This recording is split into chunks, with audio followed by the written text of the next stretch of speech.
प्यारे बच्चों, आज हम कविवर केदारनाथ अग्रवाल जी को पढ़ेंगे। केदारनाथ अग्रवाल जी की एक कविता है चंद्रघना से लौटती बेल। यदि हम केदारनाथ अग्रवाल जी की बात करते हैं तो केदारनाथ अग्रवाल जो है प्रगतिवादी चेतना के कवि माने जाते हैं। प्रगतिवादी चेतना छायावाद के बाद में जो काव्यधारा हिंदी के आंगन में बही, उसे हम प्रगतिवादी चेतना या प्रगतिवादी कविता कहते हैं। प्रगतिवादी कविता क्या थी? छायावादी कविता तो रोमांटिसिज्म की कविता थी, रोमांटिक करने वाली कविता थी जो पाश्चात्य कवियों से प्रभावित थी। लेकिन प्रगतिवादी जो काव्यधारा है वो कार्ल मार्क्स के सिद्धांतों से प्रभावित है। ये कहा जाता है कि जो राजनीति में जो स्थान साम्यवाद का है, साहित्य में वही स्थान प्रगतिवाद का है। तो प्रगतिवादी चेतना वो चेतना है जहां पर हम मजदूर वर्ग की बात करेंगे, संघर्ष की बात करेंगे, वर्ग संघर्ष की बात करेंगे, जहां पर किसान, मजदूर और हाशिए पर छुटा हुआ व्यक्ति, उसके पक्ष में जो कवि बात करता है तो वो कविताएं जो है प्रगतिवादी कविताएं कही जाती है। कार्ल मार्क्स ने एक बार कहा था कि विश्व के मजदूरों तुम एक हो जाओ, तुम एक होने के लिए तुम्हारी बेड़ियां हैं और पाने के लिए पूरा विश्व पड़ा है। तो समूचे संसार के मजदूरों को एकता की बात कार्ल मार्क्स करता है। तो जो कवि कार्ल मार्क्स के सिद्धांतों को लेकर के कविता लिखने लगा, वे कवि प्रगतिवादी कवि कहलाए। हमारे यहाँ पर भी, भारत में भी सन 1936 में प्रगतिवाद का जो एक संघ बना, मुंशी प्रेमचंद जी उसके अध्यक्ष बने, पहला अधिवेशन हुआ प्रगतिवादी लेखक संघ का। तो कहने का तात्पर्य बहुत सारी बातें हैं, पर हम बात कर रहे हैं आज केदारनाथ अग्रवाल जी की। केदारनाथ अग्रवाल जी की एक कविता मुझे याद आती है कि एक जगह वो लिखते हैं प्रगतिवादी कविता के माध्यम से कि बाप बेटा बेचता है भूख से बेहाल होकर, धीर धर्म प्राण खोकर संसार सारा देखता है, बाप बेटा बेचता है। यानी समाज की जो विरूपता है, समाज की जो स्थिति है, वास्तविक स्थिति, उसका आकलन कवि करता है। एक जगह निराला लिखते हैं कि पत्ते, और महादेव वर्मा जी ने लिखा है, निराला ने लिखा उसके लिए कि वह तोड़ती पत्थर देखा मैंने उसे इलाहाबाद के पथ पर। तो वहाँ पर भी वर्ग चेतना की बात है। एक जो काम कर रहा है, एक महिला जो काम कर रही है, बड़े बड़े पत्थर तोड़ रही है, सामने बड़ी सी अट्टालिका बनी हुई है, वहाँ पर वो काम कर रही है। तो एक समाजवाद को लाने की बात प्रगतिवादी कविता में कही गई है। बात करते हैं केदारनाथ अग्रवाल जी की। तो केदारनाथ अग्रवाल जी का जन्म उत्तर प्रदेश में बांदा जिले के कमासिन गांव में हुआ 1911 में।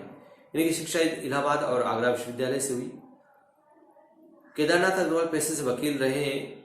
उनका तात्कालिक साहित्यिक आंदोलन से गहरा जुड़ाव रहा है। सन 2000 में इनका देहांत हो चुका है। नींद के बादल, युग की गंगा, फूल नहीं रंग बोलते हैं, आग का आईना, पंख और पतवार, है मेरी तुम, मार प्यार की थापें, कहे केदार खरी खरी, उनकी प्रमुख काव्य कृतियां हैं। इन्हें सोवियत लैंड पुरस्कार भी मिल चुका है। केदारनाथ अग्रवाल प्रगतिवादी धारा के प्रमुख कवि माने जाते हैं। जनसामान्य का संघर्ष और प्रकृति सौंदर्य उनकी कविताओं का मुख्य प्रतिपाद्य है। उनके यहाँ प्रकृति का यथार्थवादी रूप व्यक्त हुआ है, जिसमें शब्दों का सौंदर्य, ध्वनि की धारा और है स्थापत्य की कला। संगीतात्मकता उनके काव्य की एक अन्यतम विशेषता है। बुंदेलखंडी समाज का दिन जीवन अपने खुलेपन और उमंग के साथ उनके काव्य में अभिव्यक्त हुआ है। केदार कविता की आभा का लोक भाषा के निकट लाते हैं और ग्रामीण जीवन से जुड़ी विषयों की आत्मीयता के साथ प्रस्तुत करते हैं। तो इस प्रकार से केदारनाथ अग्रवाल जी की कविता हम पढ़ेंगे, जो बड़ी प्यारी कविता है, चंद्रघना से लौटती बेल। ये कविता हमें लोक में ले जाती है, गांव में ले जाती है और गांव के दर्शन कराती है। एक गांव में जहां पर चंद्रघना नाम का गांव था, वहां पर केदारनाथ अग्रवाल जी गए थे और वहां का जो वातावरण का जो चित्रण है वो इस कविता में है। देखते हैं।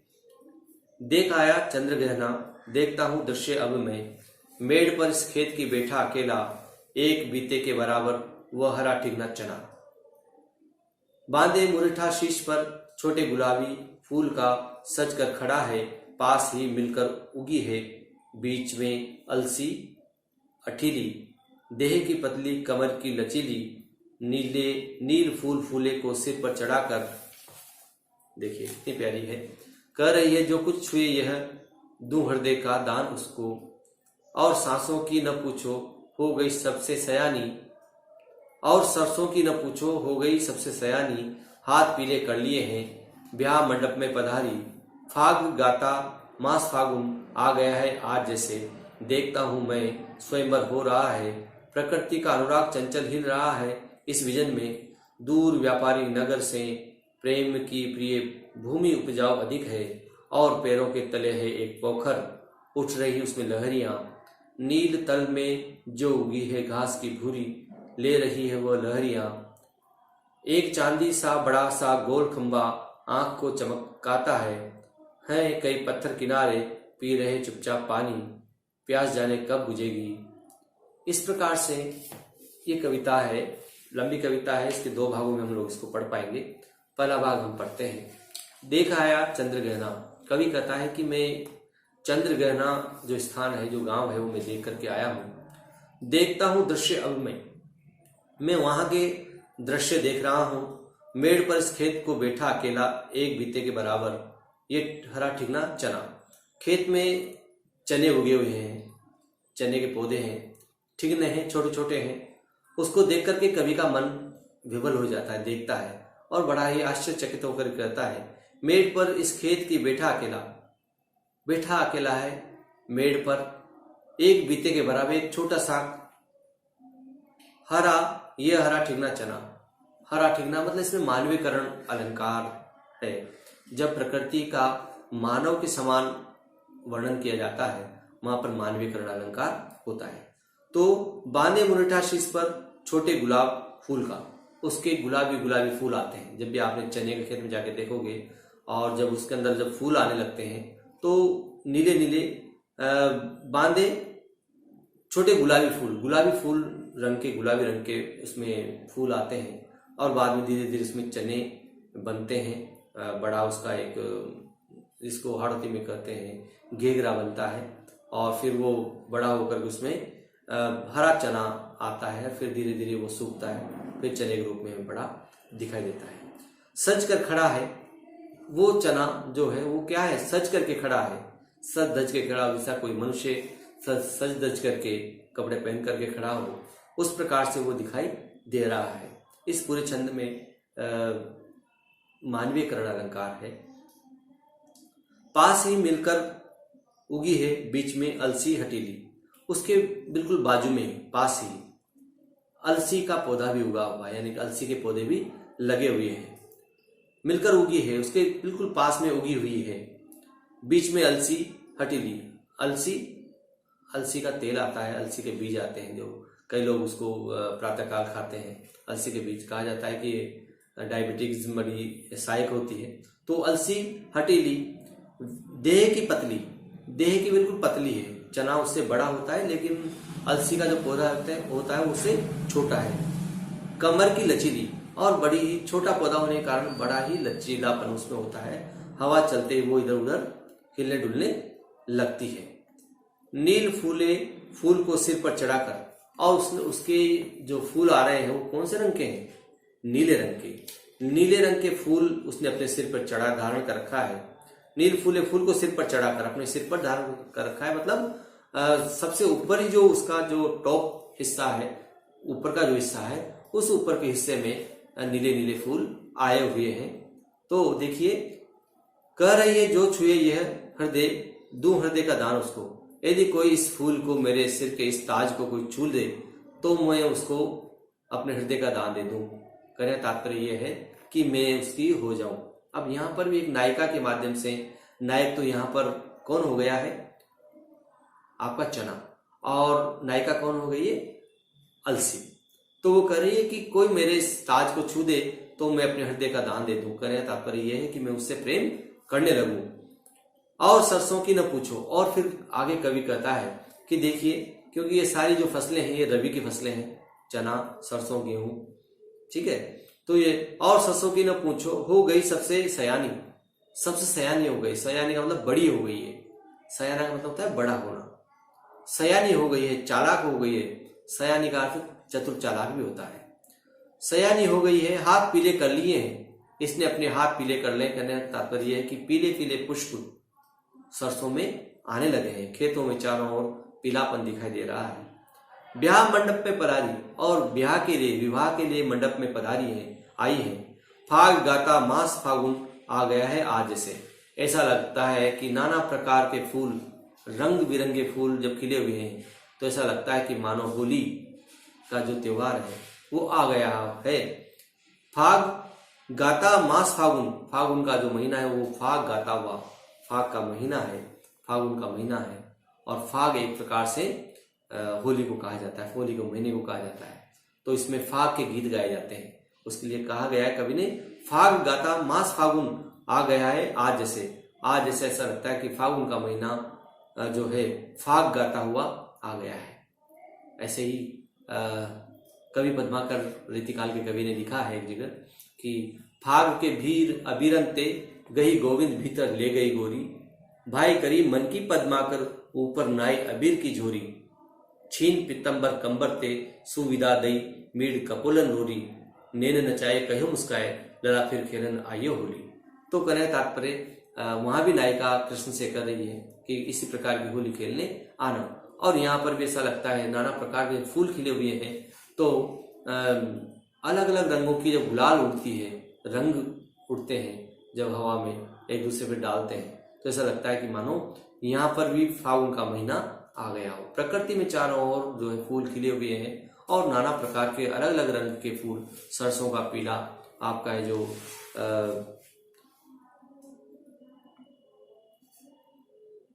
हरा, जो है हरा रंग स्वयं हर पत्तों का होता है, प्रत्येक पत्तों का होता है ना।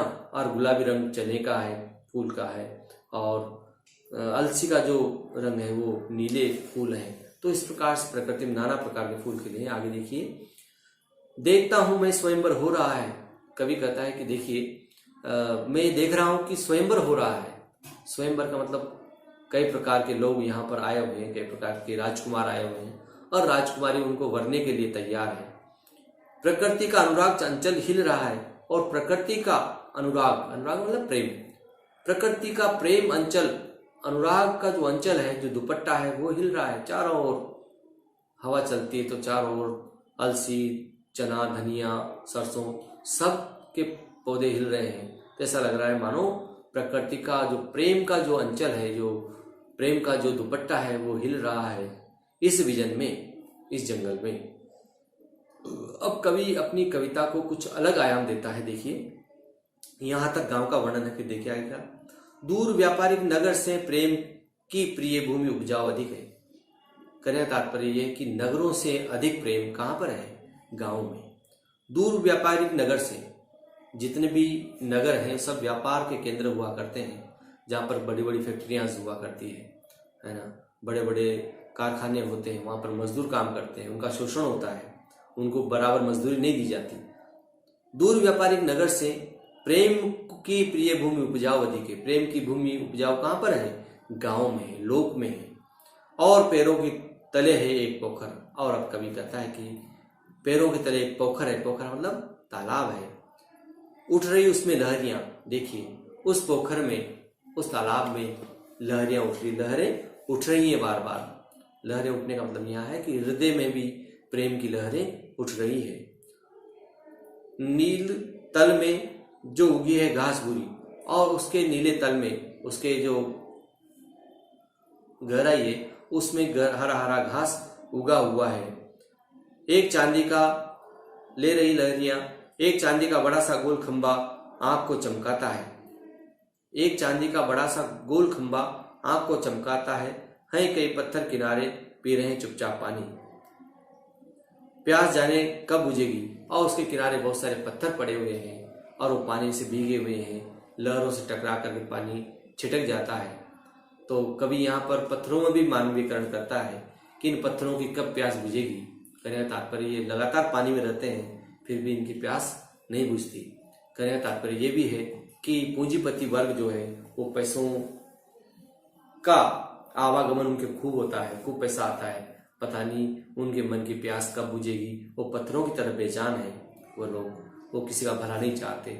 लेकिन गांव का जो मनुष्य है, गांव का जो लोग है, उस लोक में कितना प्रेम और भाईचारा है, जहाँ पर प्रकृति का पूरा सुरम्य वातावरण है और शहरों में सब चीजें बाहर की वस्तु हो गई है। प्यारे बच्चों, अब इस कविता का अगला जो हिस्सा है वो अगले टर्न पे पढ़ेंगे। आज तो इतना ही है। तो आप लोग इस कविता के प्रश्नोत्तर कीजिए और मेरे व्हाट्सएप नंबर पर भेजिएगा। 9th क्लास के देख रहा हूँ मैं बराबर कि उनके प्रश्नोत्तर बहुत कम आ रहे हैं। यदि ऐसा रहा तो फिर इस शिकायत आप लोगों के पेरेंट्स से करनी पड़ेगी। तो आप लोग पूरे प्रश्नोत्तर करके भेजिएगा, ये आपको लास्ट वार्निंग भी है और मेरा सुझाव भी है। तो मेरे व्हाट्सएप नंबर पर भेजिएगा। आज के लिए इतना ही। जय हिंद, जय भारत।